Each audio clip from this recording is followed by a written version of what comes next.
Diario de un discípulo, vamos en el día número 76, que le he puesto por tema perder para ganar, y vamos a darle lectura de los versículos 20 al 26,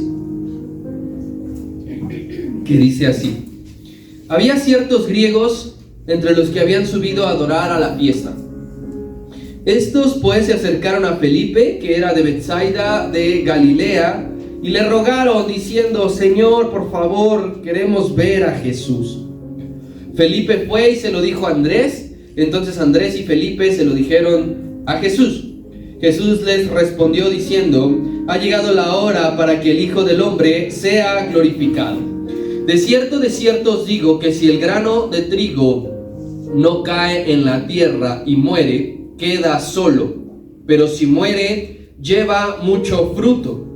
El que ama su vida la perderá, y el que aborrece su vida en este mundo, para vida eterna la guardará. Si alguno me sirve, sígame, y donde yo estuviere, allí también estará mi servidor. Si alguno me sirve, mi Padre le honrará. Perder para ganar. Desde la perspectiva que usted quiera, desde la perspectiva que usted diga y mande, a todo mundo nos gusta ganar, ¿no es así? Sí. Y hacemos todo lo que esté en nuestras manos, todo lo que sea posible por conseguirlo. Pensemos en algo como, no sé, en un equipo. A veces no juega de una manera atractiva y se defiende con todo. 8 defensas, el portero y el delantero ahí que case. No es atractivo su táctica, pero al final en el último minuto termina ganando. Hizo todo lo posible por ganar.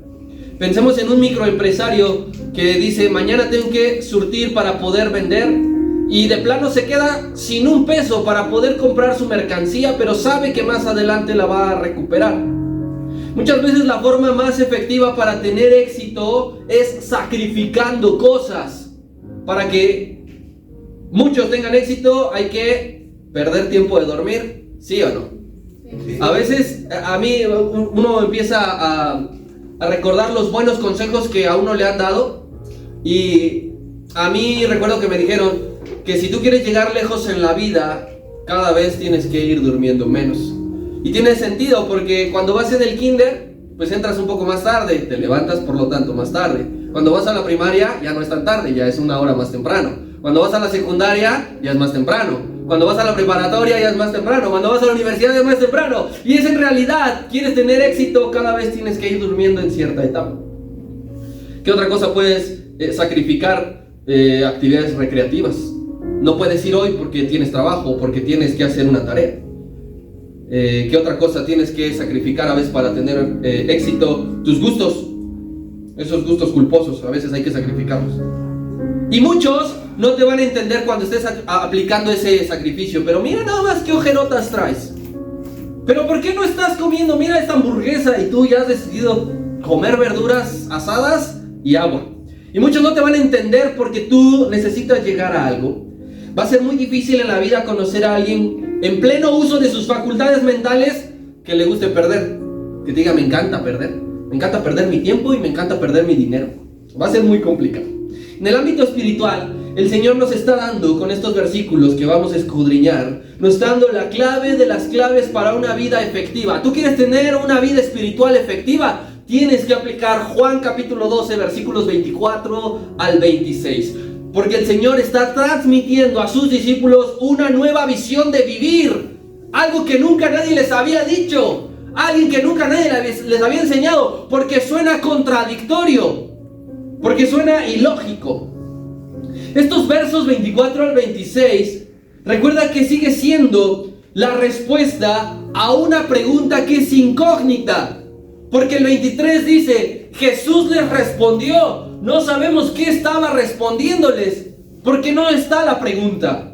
Porque lo importante es la respuesta. Pero tampoco sabemos a quién le está respondiendo. No dice si le está respondiendo a los griegos y los discípulos se apartaron. No dice si es a los discípulos antes de llevar a los griegos. O, en el mejor de los casos, como lo pienso yo, es que se los dice allí reunidos tanto a griegos como a discípulos. ¿Por qué es tan importante saber esto? Todos juntos allí en bolita, no sabemos cuántos griegos, no sabemos si eran todos los discípulos, obviamente Andrés y Felipe, pero todos allí escuchando, reunidos. Los griegos por primera vez estaban oyendo al maestro, a aquel que tanto pedían conocer, aquel del que tanto habían escuchado hablar. Hoy, en viva voz, le estaban oyendo. Recuerda que los griegos le dicen a Felipe: llévame con él. Alguien que verdaderamente quiera conocer a Cristo debe escuchar estas palabras. Si tú te has propuesto en tu vida espiritual conocer verdaderamente cómo es Cristo Jesús, tienes que escuchar estas palabras que les dice del 24 al 26. Prestarle muchísima atención, porque nadie que quiera conocer a Cristo puede ignorar su doctrina. No puedes decirle: bueno, ya te vi, no eres tan guapo como yo pensaba. Bueno, no estás vestido a la moda. Bueno, no eres como pintaban en los cuadros, con barba cerrada y ojo verde. Si tú quieres conocerlo, no puedes ignorar lo que Él está diciendo, porque la belleza del Señor está en sus palabras. Lo que debe de atraerte de conocer a Dios no es cómo eres físicamente, qué forma tienes. Lo que debe de atraerte es lo que está diciendo y lo que está enseñando. Estos son el tipo de temas que hoy más que nunca debemos de prestarle muchísima atención. Hoy más que nunca. ¿Por qué? Tristemente dentro de las iglesias grandes se omiten esto que el Señor está diciendo. No sé si compran una Biblia pirata y no aparece. No sé si ellos lo borran. No sé si ellos remarcan allí y le ponen no enseñar o saltarse. Pero dentro de las iglesias cada vez se enseña menos esto. Prefieren ellos hablar de que vayas tras de tus sueños y que Dios te va a respaldar. Prefieren hablar de que tú eres un conquistador, de que no pasa nada el cómo seas. Dios te acepta y te ama tal como eres. Mentira. Dios nos ama a pesar de lo que somos, que es diferente. Porque Dios no quiere una relación con alguien que todo el tiempo fue la misma persona. Él te acepta a pesar de cómo eres, pero busca trabajar dentro de ti. Los discípulos, hermanos, ya habían escuchado estos 3 versículos anteriormente. Ya lo habían escuchado. Pero el Señor tiene que ser reiterativo con ellos, porque esto debe ser constante en la vida de fe. Nadie que quiera ser su discípulo vive sin conocer el costo y el precio del sacrificio. Tú dices: quiero ser discípulo del Señor. No vas a ser un discípulo si no vives el precio del sacrificio. No lo vas a hacer porque algo te va a faltar. Llevarás quizá muchos años yendo a la iglesia, 2 horas a la semana, y tú piensas: le he servido al Señor. Eso es diferente. Quien quiera ser discípulo del Señor constantemente tiene que recordar, escuchar y estar viviendo el precio llamado sacrificio. Así que estos versículos son 3 grandes paradojas que cada uno podría darnos tranquilamente un estudio individual. Pero tranquilo, nos vamos a resumir hoy. Hoy lo vamos a terminar, no nos vamos a alargar más. Vamos a empezar con el primero. Dice el verso 24: de cierto os digo, que si el grano de trigo no cae en la tierra y muere, queda solo, pero si muere, lleva mucho fruto. El propósito de todos los predicadores es darse a entender. Yo que ahora tengo el honor de predicarle, mis hermanos que han pasado a predicar, sabemos bien que tenemos toda la intención de darnos a entender. No armamos el mensaje como: bueno, quiero confundirlos, quiero que nadie me entienda, quiero que todos salgan confundidos.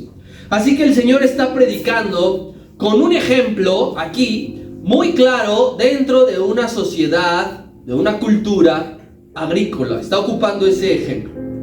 Está diciendo cómo a través de un proceso natural Él va a explicar su sacrificio, y no solamente el sacrificio del Señor, sino el ejemplo que deben de imitar sus seguidores. Tú dices, yo soy seguidor del Señor, yo soy discípulo de Jesús. Él está diciendo, todo aquel que quiera ser mi discípulo tiene que imitar esto. Pablo decía, sed imitadores de mí como yo lo soy de Cristo. Él estaba diciendo, imítenme a mí porque yo estoy imitando a Cristo. No, él está diciendo, imítenme a mí porque yo soy el mejor.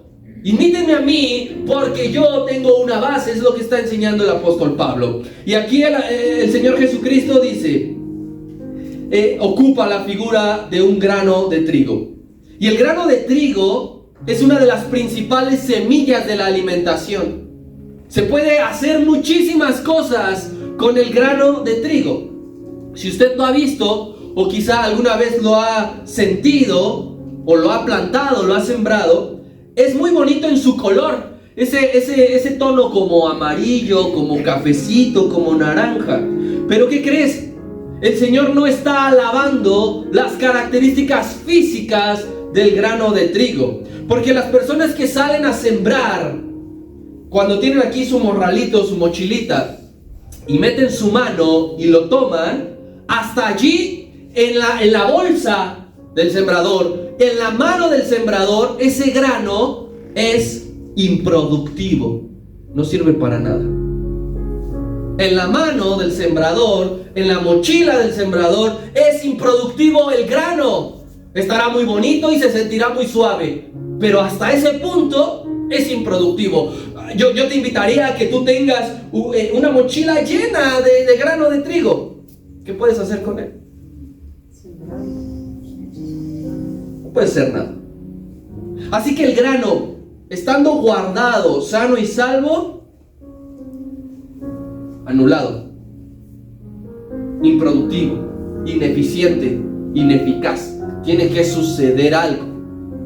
Tiene que suceder algo. En ese grano, es hasta que el grano es puesto en la tierra que algo ya cambió. El grano Dios no produjo el grano para que esté en tu mano o para que esté en tu mochila. Dios produjo el grano para que esté en la tierra. Dice allí claramente, si el grano de trigo no cae en la tierra, no en el agua, no en el aire, no en una repisa, no en una mano, no en una bolsa. Si el grano de trigo no cae en tierra, ¿por qué tiene que caer en tierra? Porque es en la tierra cuando el grano comienza a descomponerse. Es en la tierra que ese grano bonito, cafecito, suavecito, que huele bien, se descompone y pierde su color. Y ya no es suave, ahora es áspero. Y ya no huele bien, ahora se ha podrido. Es en la tierra cuando empieza su proceso de descomposición. Pero solamente así producirá mucho trigo, muerto, descompuesto y dentro de la tierra bien plantado. Solamente allí es cuando va a producir fruto, que es lo que queremos. Que produzca fruto, no que se quede allí. Y cuando dé fruto, cuando produzca, dará mucho más trigo. Ese pequeño grano, cuando haya muerto y haya pasado una serie de procedimientos, dará más trigo. Y ese trigo que dio se ocupará para muchísimas cosas que entonces sí puedas tú disfrutar. Como el pan. ¿A quién le gusta el pan? ¿Quién come pan todos los días, no? Aunque luche con ellos, aunque diga, bueno, de allí viene. Para que tú puedas degustar ese pan, tuvo que haber muerto el trigo. Tuvo que haberse descompuesto en la tierra. A través, querido hermano, de la muerte surge la vida. ¿Cómo es esto posible? Físicamente, ¿cómo es esto posible? Lógicamente, ¿cómo es esto posible? Coherentemente, ¿cómo es esto posible? Que a través de la muerte surja la vida. Y es que solamente lo que está diciendo el Señor, solamente cuando tú entierras, cuando tú ahogas tus intereses es cuando estarás disponible para Dios. Antes no. Tú dirás, tengo aquí un montón de títulos, tengo aquí un montón de certificados, tengo aquí un montón de reconocimientos, de constancias, me puse mi ropa más cara, cepillé mis zapatos, me fui a cortar el cabello. Eso no te hace productivo. Eso no logra en ti lo que Dios sueña. Solamente hasta que ahogaste tus intereses personales, solamente hasta que ahogaste tus ideas más profundas, es cuando le serás de utilidad a Dios, porque estarás listo para comenzar a dar fruto. Antes no. Antes no estarás listo. El sembrador puede dejar sus granos de trigo en la mesa de su casa y al día siguiente levantarse y verlos allí, y un mes después seguirlos viendo allí, porque tiene que enterrarlos en la tierra para que ese grano de trigo fructifique.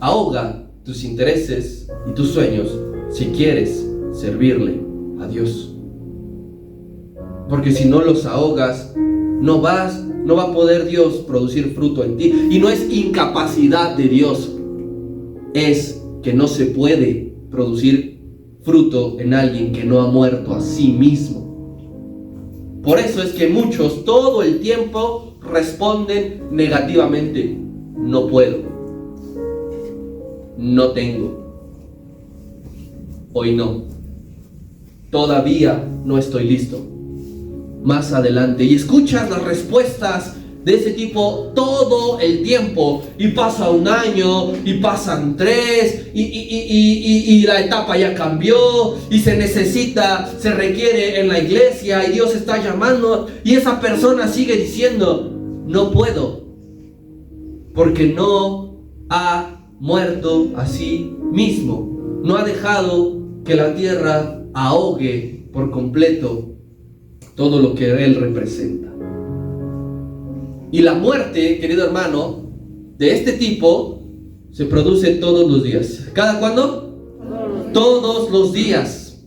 No diremos nosotros: ya morí a mí el año pasado, dejé de ir a un cumpleaños por estar aquí. Ya morí el mes pasado porque bien pude irme al cine, pero no, como me tocaba servir, aquí estuvo.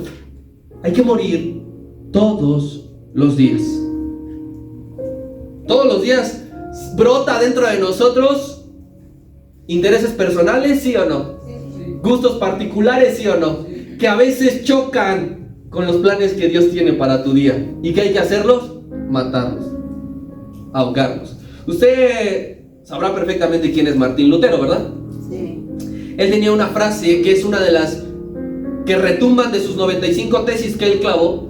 Él escribió esta frase: pensaba que el viejo Adán se había ahogado en las aguas de mi bautizo, pero descubrí que el infeliz sabe nadar muy bien, y ahora tengo que matarlo todos los días. Y es cierto, porque decimos: bajé a las aguas, mi vida pasada quedó. En cuanto te levantas, ¿qué crees que hay que hacer? Volver a matarlo. Y mañana que despiertes, ¿qué hay que hacer? Volver a matarlo. Y pasado mañana, y en diciembre, y en el 2024, hay que volver a matarlo. Porque si no, no vas a producir fruto. La gente, los discípulos, los griegos, ahí los demás que estaban escuchando, los judíos esperaban que el Mesías que iba a venir tuviera en su mano una sangre bañada de sangre romana, que dijera: he matado al César, maté a la compañía de la italiana, y que después de asesinar a miles de soldados se sentara en el trono dentro del palacio real. Eso es lo que esperaba la gente del Mesías. Jamás se imaginaron que la forma de derrotar al verdadero enemigo, que nos iba a librar no de esclavitud física, de esclavitud del alma, iba a ser colgado de un madero.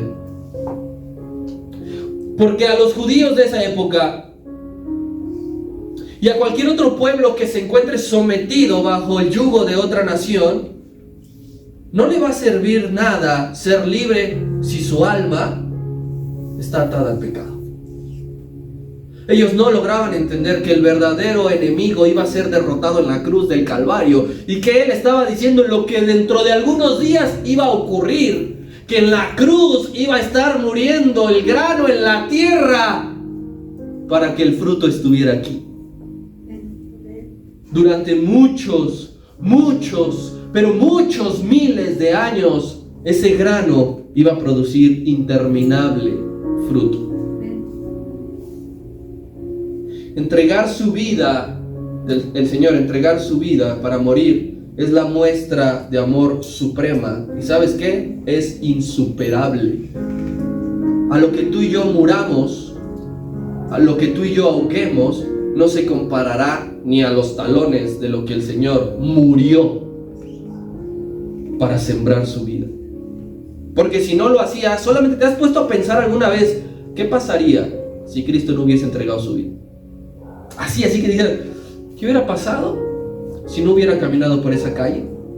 Si me hubiera parado más temprano, si hubiera aceptado tal o cual. Ponte a pensar un momento, ¿qué hubiese pasado si Cristo se renegaba a que su vida, el grano de trigo, no muriera? Porque aquí hay algo importante. Dice, de cierto os digo que si el grano de trigo no cae en la tierra y muere, ¿qué sucede? Queda solo. Quien no muere a sus deseos, a su yo, tiene una consecuencia: queda solo. No sé, hay muchas personas que dicen gustarle la soledad. A mí me encanta la soledad y me encanta encontrarme conmigo mismo. Mentira, a nadie le gusta estar solo. Pero quien no muere a sí mismo terminará quedando solo. Y no es una condenación que yo te diga, lo está diciendo el Señor. Si el grano de tu vida no cae en tierra, terminarás quedándote solo. Tantos héroes físicos, tantos personajes históricos que con el tiempo son olvidados porque no hicieron más allá. Si tú has visto alguna vez la película de Troya o has leído la literatura, sabrás que Aquiles, el gran personaje, tenía esta disputa interna de decir: si voy a la guerra sé que voy a morir, pero seré recordado. Si no voy a vivir, pero dentro de poco seré olvidado. Aquí el Señor dice: si no mueres a ti, quedarás solo. ¿Por qué Cristo siguen pasando las generaciones? Siguen pasando las edades. Y Él sigue siendo recordado porque nadie le hizo lo que Él. Porque Él se entregó a sí mismo y su sacrificio rebasa cualquier horizonte, cualquier frontera. Tú estás rodeado de una familia a la cual amas. ¿Quién ama a su familia? ¿Y quién está consciente y seguro que su familia le ama? Ya bajó el amén. Bien, tú estás rodeado de una familia que amas y que te aman, porque muchas veces yo estoy seguro que tú has muerto a ti mismo por tu familia. ¿Por qué te ama tu familia? Porque ve el sacrificio que haces por ellos. ¿Por qué te aman tus hijos? Porque ven y se dan cuenta del sacrificio, cómo mueres a ti mismo. ¿Sabes cuántas personas hay allá afuera, padres de familia, que no les alcanza para suplir sus necesidades básicas, pero que se quitan el pan de la boca para dárselo a sus hijos? Están muriendo a sí mismos para que otros tengan. Así que aquí el Señor nos está diciendo que los egoístas terminan quedando solos. Conocerás a una persona que es egoísta y dirás: híjole, con razón. Porque tú dices: ay no, yo no quiero, yo primero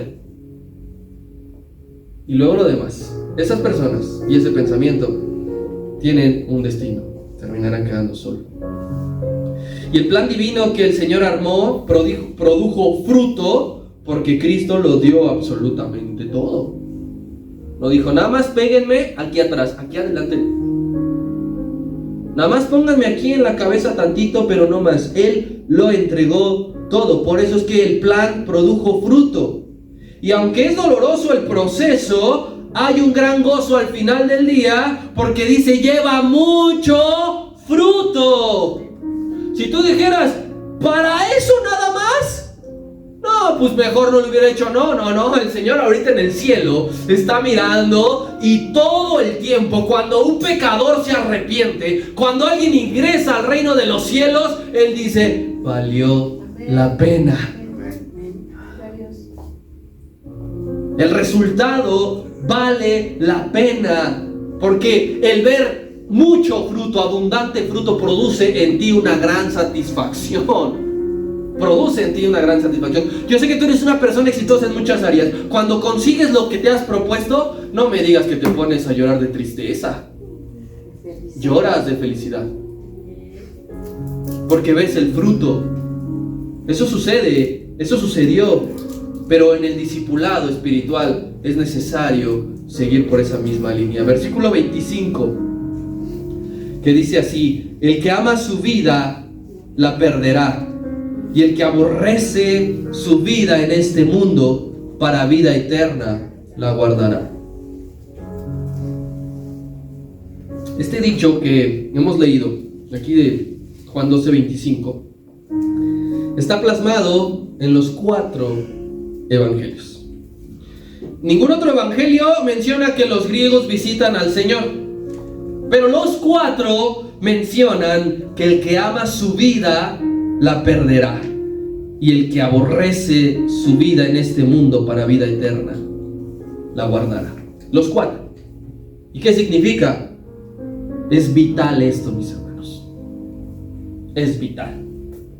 Hay alguien que a lo mejor dice, bueno, yo solamente tuve la oportunidad porque en mi país había persecución, porque no había Biblias. Yo solamente tuve la oportunidad de leer el Evangelio de Mateo. Allí va a encontrar que el que aborrece su vida para vida eterna la guardará. O alguien leyó Marcos, allí va a encontrar que el que aborrece su vida para vida eterna la guardará. Alguien leyó Lucas, a lo mejor, allí encontrará que el que aborrece su vida para vida eterna la guardará. Alguien leyó Juan, allí encontrará que el que aborrece su vida para vida eterna la guardará. Esto es muy importante, porque yo quiero decirte esto. Estamos hablando con hermanos maduros, conscientes y sobre todo honestos. Vaya que este mundo tiene cosas las cuales podemos amar, ¿cierto o no? Este mundo está lleno de cosas que tú y yo fácilmente podemos amar. Volteas para aquí, volteas para allá, haces aquí, vas allá. Estás rodeado de cosas las cuales te gustaría amar. Pero la doctrina de este mundo se encarga de que pienses siempre en ti. La doctrina de este mundo dice, enseña y restriega todo el tiempo que pienses en ti. Que tú eres primero antes que todos. Que tú eres tu proyecto más importante. Eso es lo que el mundo te enseña. Que no te importen los demás, siempre y cuando tú estés bien. Esa idea es movida por el egoísmo. Y por lo tanto, ese tipo de pensamientos son anticristianos. Si tú lo has pensado, es que primero soy yo. Es que yo, y al final yo. Y si me sobra, yo. Si tú has pensado eso, déjame decirte que estás muy lejos de ser un discípulo de Cristo. Si tú todo el tiempo para mí, lo que importa es lo que siento, lo que pienso, el cómo estoy, estás demasiado lejos del reino. Señor Jesús le dijo a un fariseo, no estás tan lejos del reino, pero si tú piensas esto que te estoy diciendo, de que tú eres primero, estás a kilómetros del reino, porque esto es muy importante. ¿Es fácil amarte, sí o no? A ti mismo. ¿Es fácil amarte? ¿Es fácil consentirte? Sabes muy bien cómo consentirte. Te conoces. ¿Es fácil darte lo mejor? Siempre quieres lo mejor. Si tú tienes posibilidad de comprar algo que está aquí a algo que está aquí, tú dices, pues voy por lo de acá. Es fácil hacer eso. Y el Señor no está diciendo que te descuides, porque alguien podría decir, ay, qué feo. Dios no está diciendo que te descuides y que no te pongas atención. No, pero precisamente allí está el reto. Amarte, consentirte y cuidarte es fácil. Ver por ti es fácil. Pensar en Dios antes de hacer aquello, eso es lo difícil. Hacer algo para que tu hermano, tu prójimo esté bien antes de tu comodidad, eso sí es difícil. Por eso es que la doctrina de este mundo, queridos hermanos, es bien light. Bien light. No me va a causar ninguna complicación el hecho de estar pensando todo el tiempo en mí.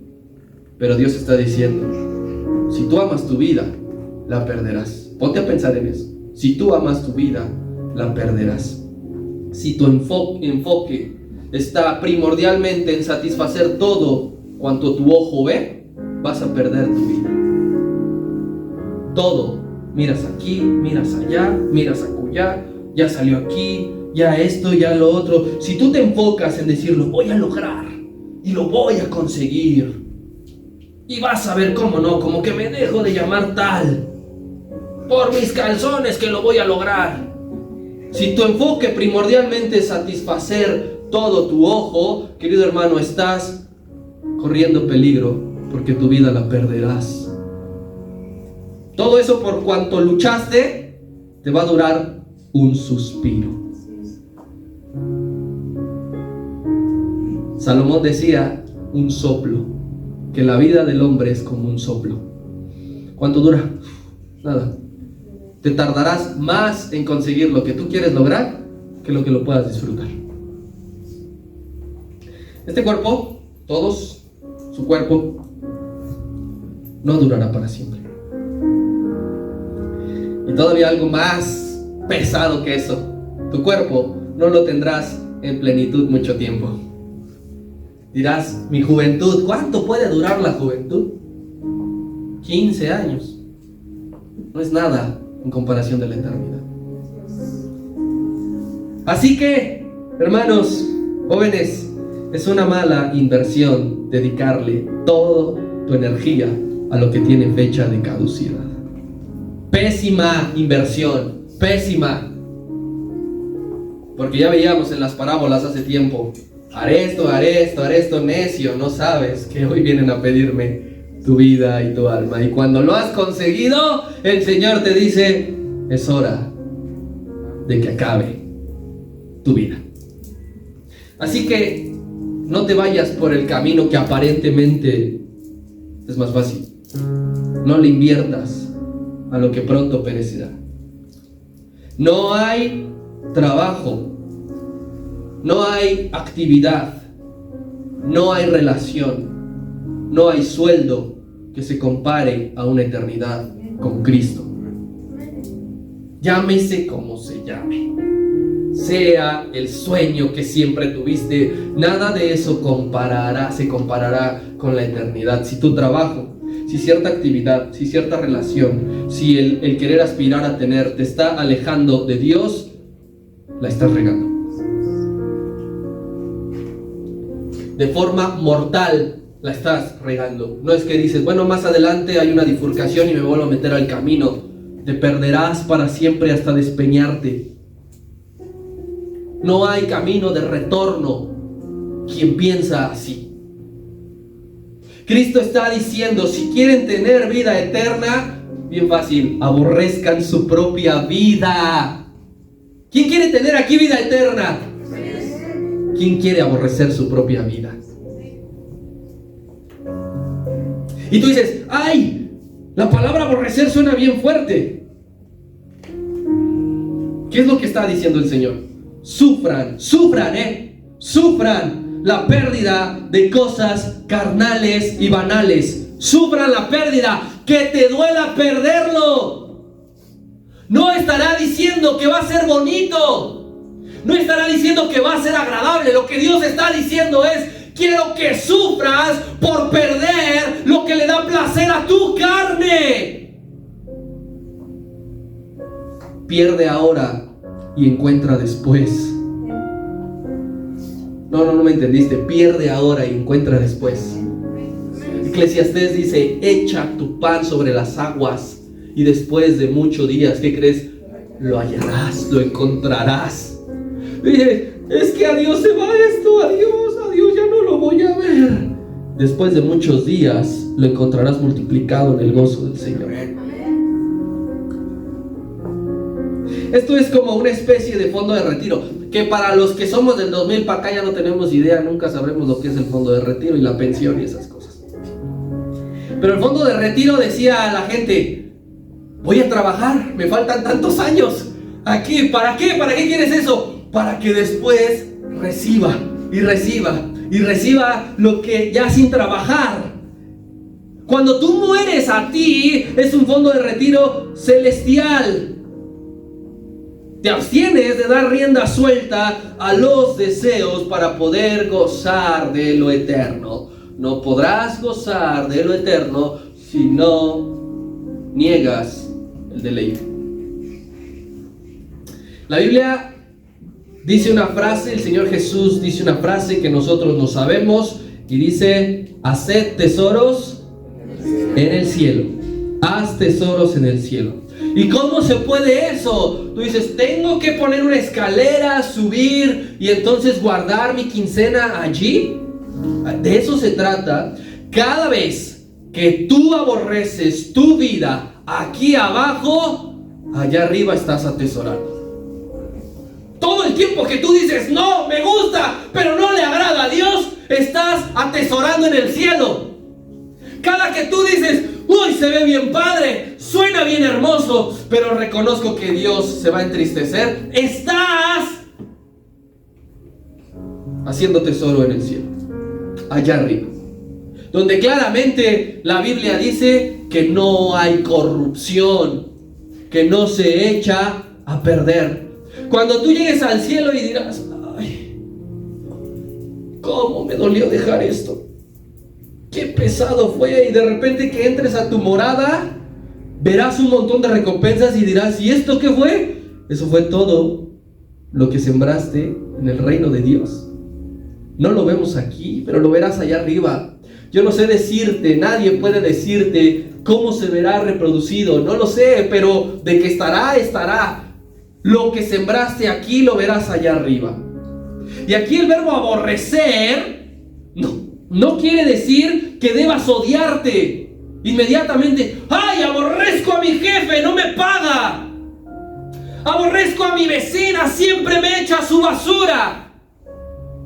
El verbo aborrecer no quiere decir: ahora me voy a caer gordo y voy a engordar y voy a pintarme el cabello para no gustarme y verme feo y verme fea. Eso no quiere decir. Significa, hermano, cuando dice así, el que no aborrece su vida, significa el que le siga dando preferencia a su vida. Dios nos está incitando y nos está llamando: no le des preferencia a otras cosas antes que a Cristo. No quiere decir que vas a dejar de comer, no quiere decir que vas a dejar de hacer ejercicio, no quiere decir que vas a dejar de vestirte como te gusta, pero quiere decir: no le des preferencia a otras cosas antes de agradar al Señor. Eso es lo que significa el que no aborrece su vida. Y principalmente esto que dice el Señor es en dos áreas que no nos gustan mucho, son las que más nos cuestan: las riquezas y la familia. No le des preferencia a esas dos áreas antes que Cristo. Ve conmigo a Lucas capítulo 16.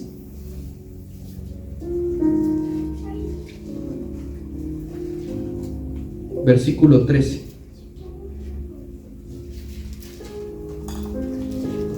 Si ya llegaste me dices amén. Lucas 16:13 dice así: ningún siervo puede servir a dos señores. Porque acontecerá esto. ¿Qué dice allí? ¿Qué sucederá? Aborrecerá. Espérame ahí. Está hablando de las riquezas. Ningún siervo puede servir a dos señores porque va a aborrecer a uno. Le va a dar preferencia a uno. Tú no puedes decir mitad y mitad.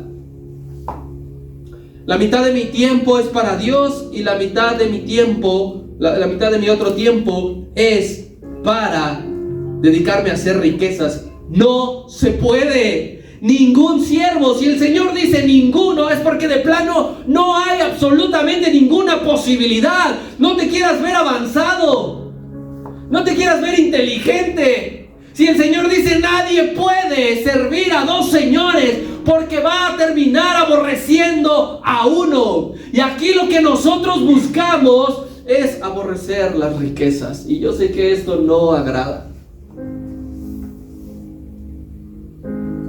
pero es claro, si tú aborreces las riquezas, significa que amas a Dios. Si tú amas las riquezas, significa que aborreces a Dios.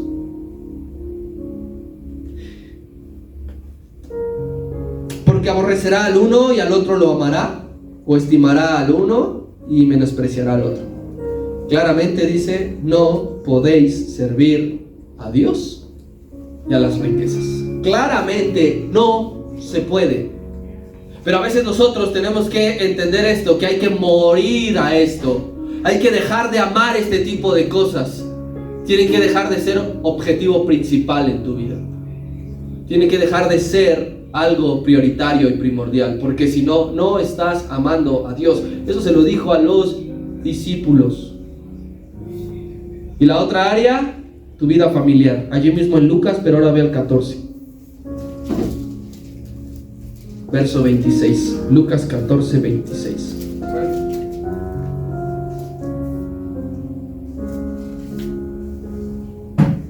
Y dice, si alguno viene a mí, así como los griegos que solitos se entregaron, si alguno viene a mí y no aborrece a su padre y madre y mujer e hijos y hermanos y hermanas, aún también su propia vida, no puede ser mi discípulo. No está diciendo ninguna otra cosa. Está diciendo, el que no aborrece a su familia y aún a su propia vida, no puede ser mi discípulo. No se engañen, nos está diciendo el Señor. No se engañen. Si tú le das preferencia a tu familia, si tú le das preferencia a tu vida, no puedes ser un discípulo del Señor. Ay, es que mi papacito es lo que más amo en esta vida. Y mira que yo tengo una hija que quisiera, yo personalmente, yo quisiera que fuera lo que más amara en este mundo. Pero si mi hija me ama más a mí que a Dios, no puede ser su discípulo. Puedes decir, es que mis hijos me salieron tan bonitos, míralos allí con su carita, se parece a su padre, pero pues, lo importante es que está sano. Si tú amas más a cualquiera de las cosas que el Señor dice allí, dice definitivamente no puedes ser mi discípulo. Alguien fue y le dijo, antes Señor, déjame ir a enterrar a mi padre. Y no quiere decir que estaba muerto ya su padre, sino le estaba diciendo, deja que se muera, ya está viejito, ya no va a tardar mucho. Y después te seguiré. Y él dijo, deja que los muertos entierren a sus muertos y tú ve y anuncia el reino de Dios. Tú ve y sé mi discípulo ahora. Ahora, no después. Ahora. Así que, hermano, y tú dices, ¿qué pasa? ¿Me quedaré solo? Yo te puedo dar una respuesta. Asume riesgos. Así como asumes riesgos en lo económico, cuando pones un negocio, cuando compras algo que si no sabes si se va a vender, que en cuánto tiempo lo vas a recuperar. Si tú quieres seguir a Dios, asume riesgos. Porque con Dios nunca vas a perder. Jamás. ¿Perdí el tiempo con Dios? No. ¿Salí lastimado de servir a Dios? No. Asume los riesgos. Para otras cosas sí te arriesgas, sí te avientas. Y para servir a Dios, quieres ya hacerlo cuando ya tienes 80 años. Así no. Esto que dijo el Señor fue dicho para todos los que escuchaban. Algunos más asentaron con la cabeza diciendo, sí, tienes razón, pero fue puesto en práctica por pocos. Como esta noche, todos estamos escuchando. Algunos están asentando y pocos lo pondrán en práctica. Es la ley divina, así sucede. Son muchos los que se salvarán, muchos son los llamados, pocos los escogidos. Así. ¿Por qué? Por lo que implica morir a ti. Pero esa es la manera, hermanos, en que hay que educar a la próxima generación. Esta. Si tú revisa la pedagogía actual, tú revisa la educación paternal hoy en día y te dicen, mira, tienes que tener mucho cuidado, no debes de prestarle tanto tiempo al celular a los hijos porque su cerebro esto, y te empiezan a explicar. Aquí, familias de fe, esta es la manera que nunca va a pasar de moda, hermanos. Hay que educar a la próxima generación así. Debemos de entender que Dios nos dejó un modelo de crianza, que no es si quieres, que no es si estás de acuerdo o si te gusta. Si tan solo nos dedicamos como padres o como líderes a formar excelentes seres humanos, vieras de ver, es un pan de Dios mi hijo, mi hija, no. Aquel muchacho, aquella muchacha, tremenda persona, educado, noble. Si solamente nos dedicamos a formar ese tipo de personas, padres, madres, líderes, hemos fracasado, porque al final van a perder su vida. Los verán realizarse, pero en el fondo sabes que eso no trae la vida eterna. No le inculques a quien esté bajo tu responsabilidad, ve tras tus sueños, que nadie te corte el impulso ni las alas. Tú puedes volar y llegar a donde tú quieras. Aspira a cargos de preeminencia, siempre apunta a lo más alto. No les inculques eso. Ponlo en manos de Dios. Moldéales y enséñales la vida de un verdadero discípulo de Cristo. Eso es lo que tenemos que hacer. Pero cada vez más se está perdiendo. ¿Cómo? La situación está muy difícil y se pondrá peor. Pero en el infierno estará muchísimo peor. En otros evangelios, hermanos, esto que acabamos de leer de estos versículos 24 al 26, en los otros tres le antecede otro dicho que aquí no viene, pero dice claramente: si alguno quiere ser mi discípulo, tome su cruz y sígame. La cruz era la muerte más dolorosa. ¿Sabes por qué? Porque me era sin anestesia. Vicky, ¿te dolió cuando te enderezaron tu brazo? ¿Te anestesiaron antes? No, ¿verdad? La cruz dolía 10,000 millones de veces más. Me acuerdo cuando me rompí el dedo, hasta para que me pusieran anestesia me dolió. Me pusieron 2 piquetotes en el dedo. Ya el dedo estaba colgando y yo decía, ¿qué más le pueden hacer a este pobre?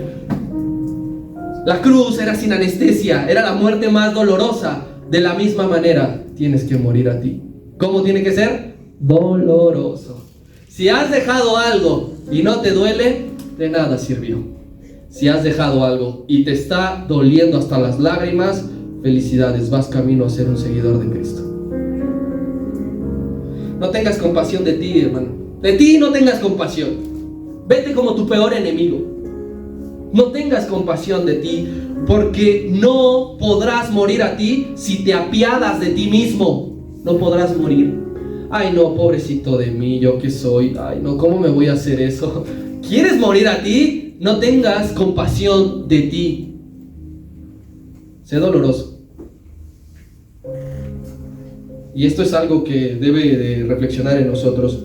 Mientras más has vivido una vida, mientras más actualmente vivas para ti, más doloroso será crucificar tu yo más adelante. Yo me he encargado de vivir para mí 20, 30 años. Yo actualmente estoy viviendo para mí. Cuando llegue el momento de que quizá lo entiendas o lo creas, te va a doler como no tienes idea. Te va a doler más que si lo haces hoy. Si no sigues dando rienda suelta, si no sigues contribuyendo si no sigues alimentando tu carne. Así que conviene hacerlo. Esto fue lo que hizo que el apóstol Pablo, después de mucho tiempo, no te estoy diciendo que fue al día siguiente de su conversión, después de mucho tiempo y de pasar un montón de cosas, él dijo: con Cristo estoy juntamente crucificado. Solamente así. Cristo perdió momentáneamente su gloria. Él estaba en el cielo, en el trono, rodeado de ángeles, serafines que le cantaban, y lo perdió por un momento. Su condición de ser unigénito de Dios lo perdió por un momento, pero para otorgarnos vida eterna. Para eso lo perdió. Segunda de Corintios capítulo 5, verso 15.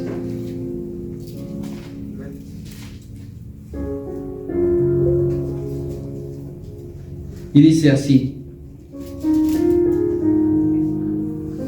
y por todos murió, para que los que viven ya no vivan para sí, sino para aquel que murió y resucitó por ellos. ¿Por qué murió Cristo? Para que tú y yo no vivamos para nosotros, sino para que le entreguemos nuestra vida y en algún momento digamos: quiero vivir para ti, ya no quiero vivir para mí. Verso 26 de Juan 12. Si alguno me sirve, sígame, y donde yo estuviere, allí también estará mi servidor. Si alguno me sirviere, mi Padre le honrará. Los que viven para sí mismos se rehúsan a servir a Dios y a los demás. Esa es la clave. Tú le has dicho tantas veces a aquella persona, a aquel hermano, a aquella hermana, le has dicho tantas veces: ¿por qué no nos acompañas? ¿Por qué no vienes? ¿Por qué no sirves? ¿Por qué no te animas? Y ahí está uno insistiendo. Y todo el tiempo recibimos la misma respuesta, o vemos que el comportamiento es exactamente el mismo. No hay necesidad que nos digan: es que yo vivo para mí. Inmediatamente lo sabes. ¿Por qué dicen que no? Están viviendo para sí, porque no quieren dejar de vivir para sí. Dentro del reino de Dios se sirve primeramente a Dios y a los hermanos.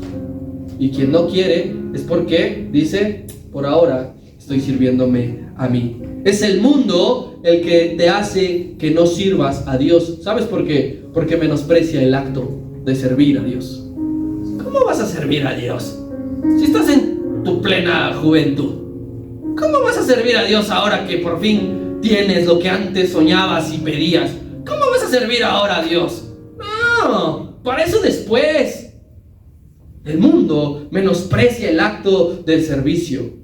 Pero aquí claramente el Señor dice: nadie puede seguirme sin servirme.